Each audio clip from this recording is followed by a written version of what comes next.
Back at home in Houston, our Artemis 2 astronauts, they opened up about what it's really like to go around the moon and back again, from the technical challenges to the emotional moments they never expected.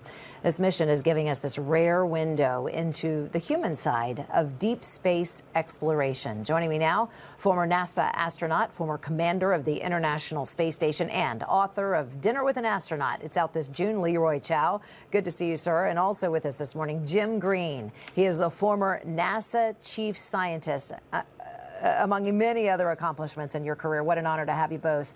I want to talk about this groundbreaking mission here in a moment, but welcome to both of you. Thank you very much, Shannon. So I want to start with this. Astronaut Reed Weissman yesterday, he said he's not a religious person, he said, but he broke down in tears when he saw a cross after he returned to Earth. He said it was the only way that he could really process what they had just experienced. Listen to how he described it. I'm not really a religious person, but there was just no other avenue for me to explain anything or to experience anything. So I asked for the chaplain on the Navy ship to just come visit us for a minute. And when that man walked in, I'd never met him before in my life, but I saw the cross on his collar, and I broke down in tears. Like, it's very hard to fully grasp what we just went through.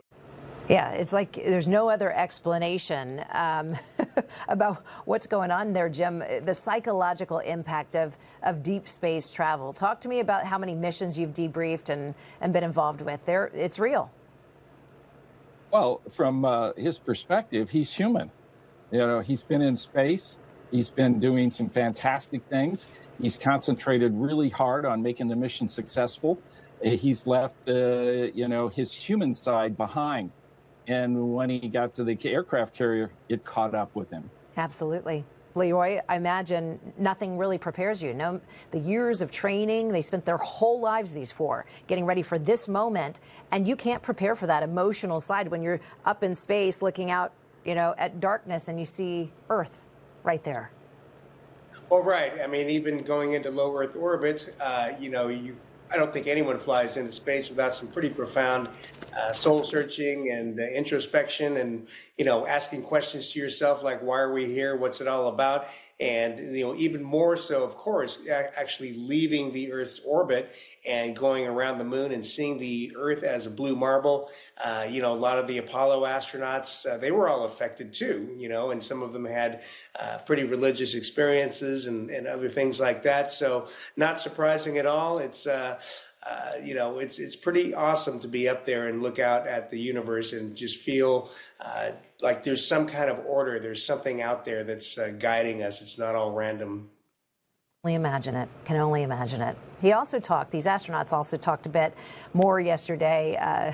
These conversations about the toilet malfunction and then a clogged vent line in space. They said we started to smell kind of fire, and that's a very serious thing. I had some sound. I don't have time to play it here, but I'll paraphrase. These small failures really do build on the next mission, Jim. They learned something. Even if they were relatively small, you build on that, right, for your next mission, especially the one to Mars. Oh, absolutely. What NASA's doing right now is taking apart everything about this mission. What worked, what didn't work, why didn't it work?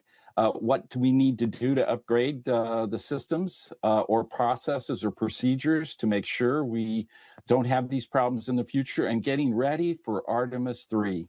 Former NASA chief scientist Jim Green and former astronaut Leroy Chiao, who has this amazing book out, The Dinner with an Astronaut, due out in June. Looking forward to reading that, Leroy, and great to have you back on our program. We'll see you soon.